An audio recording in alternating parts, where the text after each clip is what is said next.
Vamos a hacer la Haftará, que tomen asiento. Vamos a hacer la conexión de lo que hemos estado viendo en esta semana, que bastante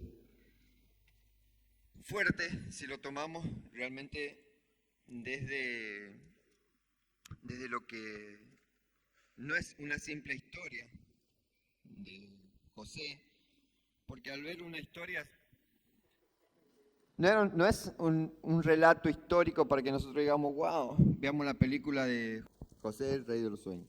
Se casó con esa chica, mirá, el padre de la chica le hacía la vida imposible, ese brujo. No es para eso, para que si han visto la película alguna vez. Es realmente para entender cómo Dios se mueve. Y que aunque a nosotros nos parezca difícil de entender, aunque nos parezca que Dios nos está castigando, y en realidad Dios nos está preparando para algo grande, así como llegó a ser José. Ser alguien que estuvo en en un país inmenso, con todas las riquezas, le estuvo a cargo absolutamente de todo. Dice que el faraón le dio la orden de que no podían mover ni un pie si José no lo decía. Así que fíjense todo el proceso del rechazo de sus hermanos, porque generalmente cuando uno quiere hacer la voluntad de Dios recibe el rechazo de los hermanos. ¿O no? ¿Alguien le ha pasado? Te dejan de lado, porque no sé si es por la envidia o qué, pero también es un proceso de Dios. A veces digo, pero los hermanos no también es un proceso de Dios, si no, no hubiesen recibido la bendición.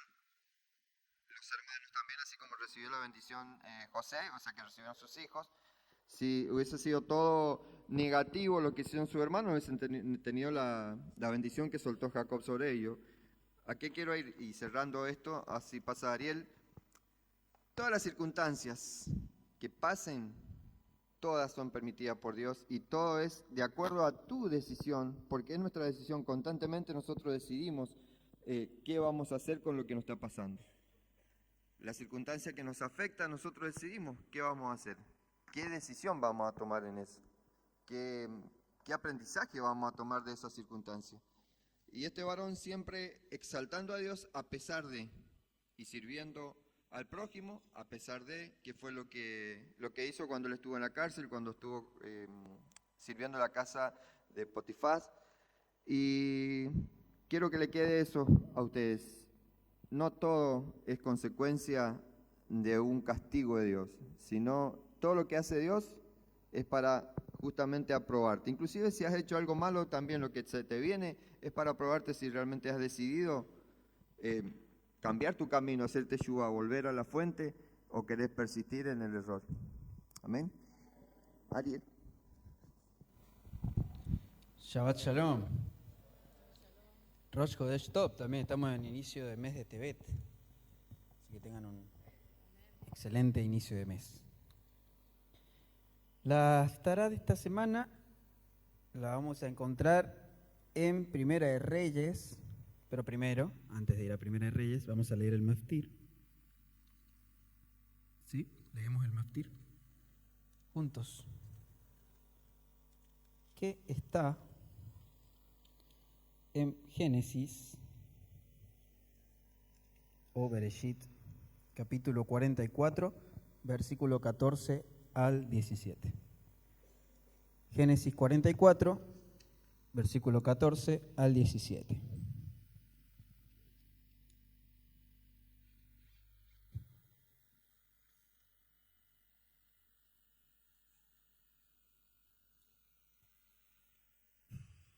Me quité.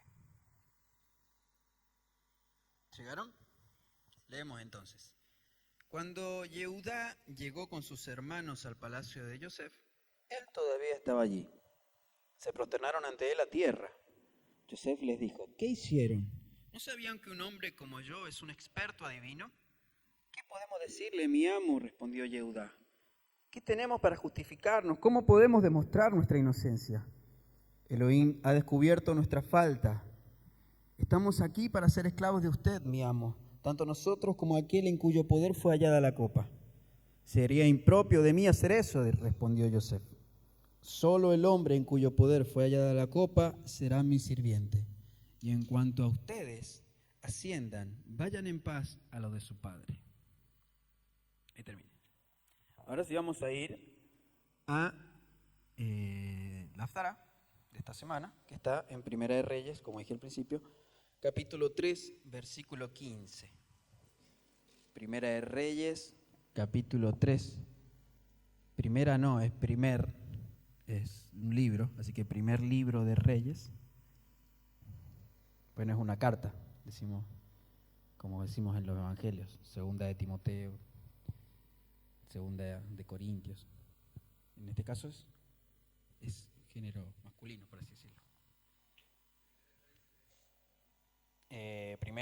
Primer libro de Reyes, capítulo 3, versículo 15. ¿Llegaron? Yo ya estoy bien. Bueno, interesantísimo es esto. Comienzo. Salomón se despertó y resulta que fue un sueño. Fue a Jerusalén y se paró ante el arca del pacto del Eterno. Hizo ofrendas Olot, hizo ofrendas Shelamín y ofreció un banquete para todos sus servidores para celebrar la sabiduría con que fue dotado. Entonces 2 mujeres prostitutas fueron y se presentaron ante el rey. Expuso una de las mujeres: por favor, señor mío, yo y esta mujer habitamos en una misma casa y yo di a luz estando con ella en la casa. Y resulta que al tercer día después de mi parto, esta mujer también dio a luz. Vivíamos juntas, no había ningún extraño con nosotras en casa. Solo nosotras 2 estábamos en la casa. Pero el niño de esta mujer murió por la noche por haberse recostado ella sobre él.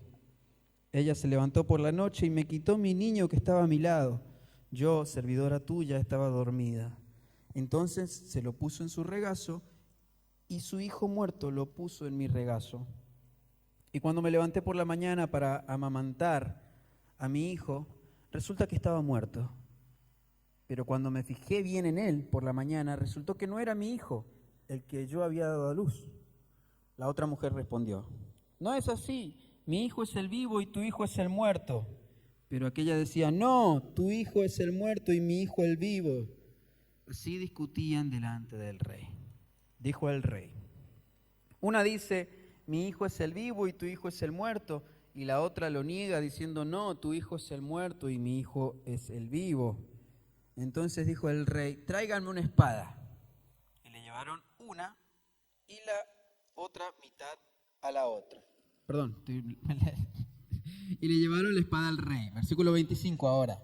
Dijo el rey: partan al niño vivo en 2 y denle una mitad a una y la otra mitad a la otra.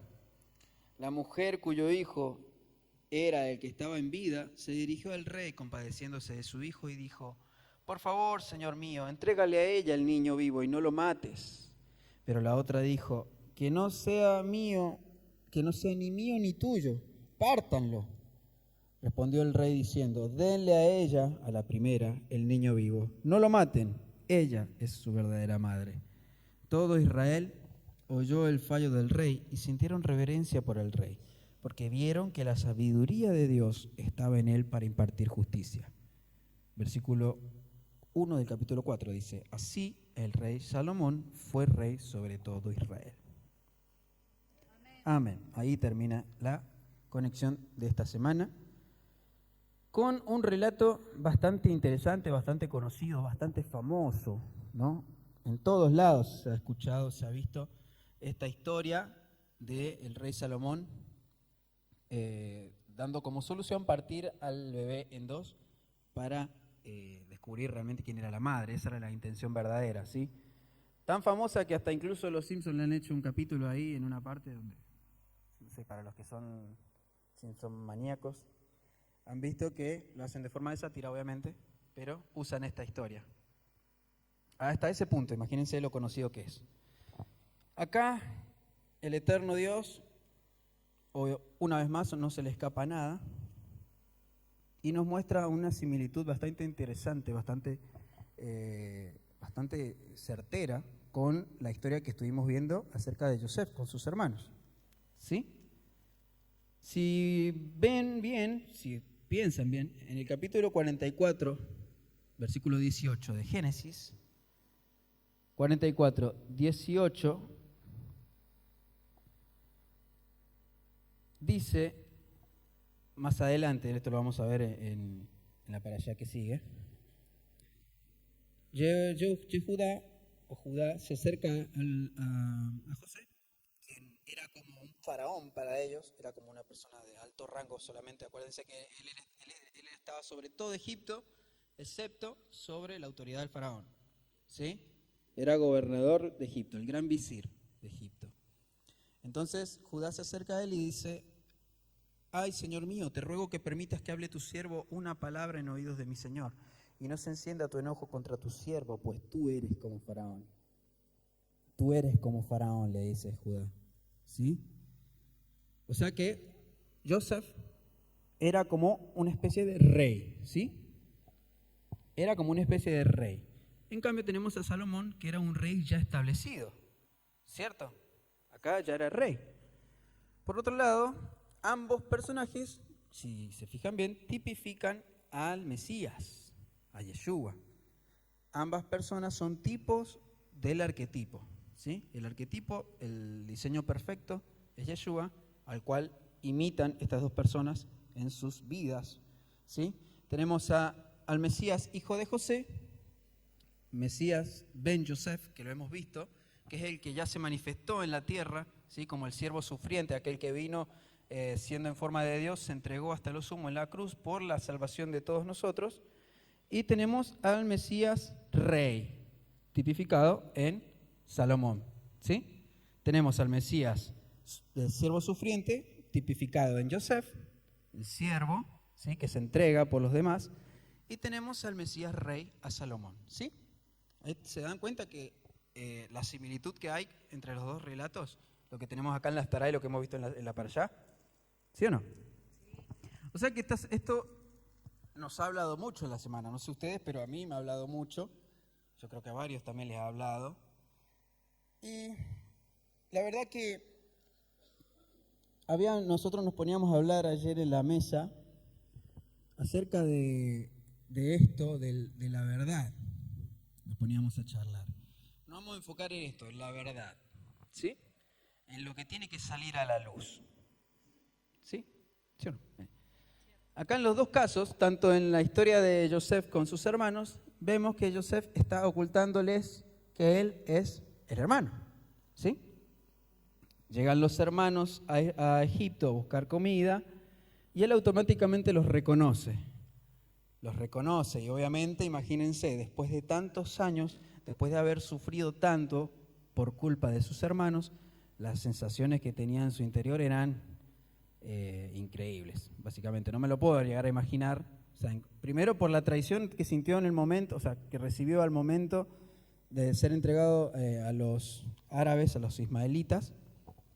En ese momento, ¿no? Esa sensación de traición, o sea, tus propios hermanos te están entregando. No quiero decir con esto que hasta este punto donde llegan ellos a Egipto, Joseph no hubiese sanado eso que le pasó, ¿sí? Tuvo todo un largo proceso en Egipto y yo creo que justamente tuvo su proceso de sanidad y lo recibió. Ahora ustedes me dicen, entonces, ¿por qué fue tan malo con los hermanos? ¿Por qué no se les quiso revelar? ¿Qué quería? ¿Quería vengarse? No. Joseph no quería vengarse. Joseph entendió que los tiempos del Eterno son perfectos. Joseph entendió que cuando él le pedía al jefe de los coperos que fuera y le hablara a Faraón para que lo salvara, se equivocó. Que no tendría que haber confiado en un hombre, sino seguir confiando en el Eterno. Porque quizás si el Faraón, ayer justo hablábamos ahora al mediodía, Luciano comentaba, si el Faraón le hubiese escuchado, o sea, si el jefe de los coperos le hubiese hablado al Faraón acerca de Joseph cuando se lo pidió, capaz no hubiese sido un intérprete más de sueños. Uno como tantos que tenía el Faraón ahí a su servicio.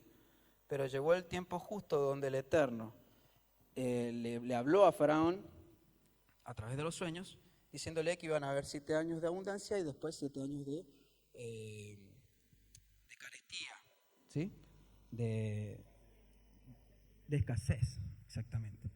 Entonces, justamente ahí, qué coincidencia, aparece el Joseph a poder interpretar y lo eligen encima, ya demostrando toda su sabiduría al momento de interpretar los sueños, le ofrece ser el que administre toda la tierra de Egipto. ¿Sí? ¿Hasta ahí estoy siendo claro? Entonces, Joseph entendió todo eso. Joseph se convirtió en un justo. Joseph realmente aprendió a confiar en el Eterno y así fue exaltado a su debido tiempo. Entonces, cuando llegan los hermanos, no creo que él haya querido vengarse de sus hermanos, ¿sí? Sino que él realmente quería llevar a que sus hermanos pudieran hacer teshuvá, pudieran hacer tikkun. ¿Sí? Que los hermanos mismos se dieran cuenta de su error y pudieran, de alguna u otra forma, demostrar que habían cambiado.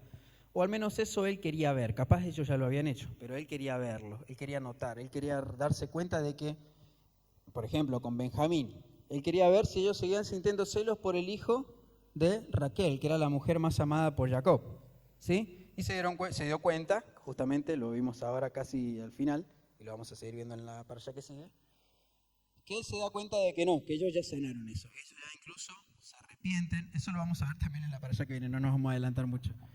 Pero bueno, ¿a qué voy? A la verdad. A eso quería volver. A la verdad. Fíjense que por años, no sé exactamente cuántos años fue que estuvo Joseph en Egipto, no recuerdo ahora exactamente, pero fueron muchos años. Y en todos esos años, los hijos de Jacob nunca revelaron la verdad. Nunca le dijeron a su padre lo que había pasado realmente con Joseph. Lo habían ocultado todo ese tiempo, imagínense. 20 años aproximadamente. 13, 20. ¿Quién da más? Por ahí, más o menos. Ya me hicieron perder. Pasaron tantos años que ocultaron la verdad y capaz, si ellos hubiesen revelado la verdad a su debido tiempo, no hubiesen pasado lo que estaban pasando ahora. Lo vemos incluso cuando Joseph le dice a los hermanos que dejen a Rubén, ¿sí? Y manda a sus hermanos otra vez a su tierra para buscar al otro hermano, a Benjamín. Ellos mismos dicen, se dijeron uno al otro en el capítulo 42, versículo 21, cuando Joseph acusa a sus hermanos de espías, ellos mismos se dicen, en verdad somos culpables por nuestro hermano. Vimos la angustia de su alma cuando nos rogaba piedad y no le escuchamos. Por eso nos ocurrió este angustioso trance. Sigue después del 22. Entonces Rubén interrumpió y les dijo, ¿no les dije yo que no transgrediesen contra el muchacho? Pero no me escucharon. También su sangre, miren, está siendo vengada en nosotros. Y ellos no sabían que Joseph entendía porque había un intérprete por medio de ellos. ¿Se dieron cuenta o no de lo que habían hecho mal? ¿Estaban iniciando un proceso de teshuvá o no? Pero ¿hasta qué punto? ¿A qué punto? ¿En qué punto? ¿En qué momento?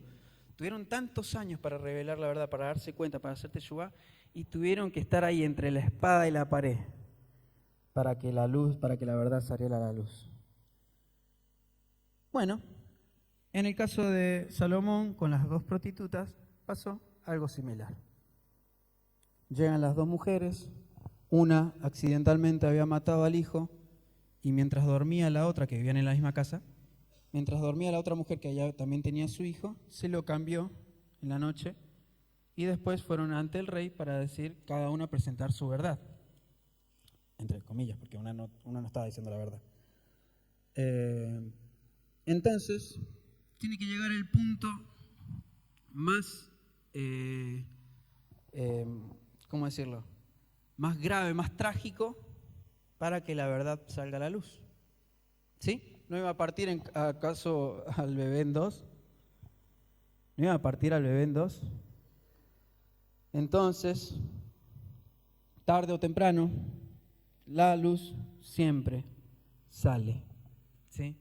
Tarde o temprano, la verdad siempre sale a la luz. Lo dice nuestro maestro mismo en Lucas 8:17. Dice, pues todo lo secreto, tarde o temprano, se descubrirá. Y todo lo oculto saldrá a la luz y se dará a conocer a todos. Es un versículo que a veces algunos usan de pretexto, lo sacan de contexto, ¿sí? Pero en cualquier caso, en cualquier momento que lo digan, siempre apunta a eso, a que tarde o temprano la verdad siempre va a salir a la luz. Siempre, ¿saben lo que es siempre? Siempre va a salir a la luz. Tarde o temprano, yo creo que es mejor temprano, para no llegar a ese punto trágico en el que sí o sí las cosas tengan que salir por más que vos no lo quieras y te termine haciendo pasar un mal rato, como a los hermanos de Joseph. ¿Sí? Entonces, yo creo que esto nos está hablando para que justamente busquemos la misma sabiduría que Salomón le pidió al Eterno, unos versículos más antes, cuando Salomón entra en sueño, se le presenta al Eterno y le dice, ¿qué quieres? Le dice a Salomón. Y Salomón le dice, ¿sabes, Señor, que o sea, has sido tan bueno con mi padre, has sido tan bueno con él que incluso le has dado la honra de que su hijo pueda seguir siendo rey de Israel? O sea, está hablando por sí mismo. Pero soy muy joven y no quiero equivocarme al momento de tomar decisiones. Algo así, estoy súper parafraseando. Entonces lo único que le pide es entendimiento, le pide sabiduría. Entonces el Eterno le agradó esa petición. Y él dice, como no has pedido riquezas o cualquier cosa que pide cualquier persona en la tierra, que pediría cualquiera, teniendo ese como el deseo, ¿no? Los que frotan la lámpara y le piden al genio algo, te voy a dar lo que me pediste e incluso lo que no me pediste. ¿Fue exaltado o no fue exaltado Salomón? Fue exaltado Salomón. Tuvo sabiduría como ningún otro hombre en la tierra, como ningún otro rey en la tierra. Así que, amados, está súper claro el mensaje que tenemos con la parashá. La parashá tenemos muchísimos mensajes, pero más que nada relacionado a la Haftará, ¿sí? Que la verdad siempre sale a la luz y es mejor ser sabios a la hora de actuar para saber cómo, de última, expresar aquello que nos está angustiando y que nos da miedo que salga a la luz. Porque es así, a veces asusta que las cosas salgan a la luz, por eso lo mantiene uno guardado, ¿o no? Lo mantiene guardado porque le da miedo lo que pueda acontecer si lo suelta, si lo larga. Pero eso al fin y al cabo te termina matando por dentro, ¿sí? Eso te termina enfriando, eso te termina alejando, eso te termina apartando, te termina apagando. Entonces yo creo que lo que tenemos que buscar es sabiduría para que podamos decir eso en el momento justo, con la persona justa, ¿sí? Que podamos confesarlo con la persona justa y que eso sea algo que realmente nos libere y nos permita seguir avanzando en nuestro peregrinar. ¿Sí? Bueno, no tengo nada más para agregar, espero que les haya sido de bendición. Shabbat shalom. Gracias, don Ariel. Qué bueno que es sacar la verdad a tiempo, ¿cierto? Es como, así como uno dice de la falta de perdón, que bueno perdonar a tiempo, porque cuando uno perdona es como un clavo que se mete en la pared, después se oxida y cuando sacas eso deja un hueco. Y es lo mismo también en el caso de cuando uno no confiesa la verdad. También tenemos que tener en cuenta momentos justos y oportunos de confesar la verdad. Porque si ves que está la otra persona molesta, enojada, está con un cuchillo en la mano y no le va a decir, no, porque yo fui, no sé, el que te rayó el auto y te corre el peligro que ese en el enojo te haga daño. Por eso hay que saber el momento justo y oportuno, orar para saber cuándo decir la verdad. Amén.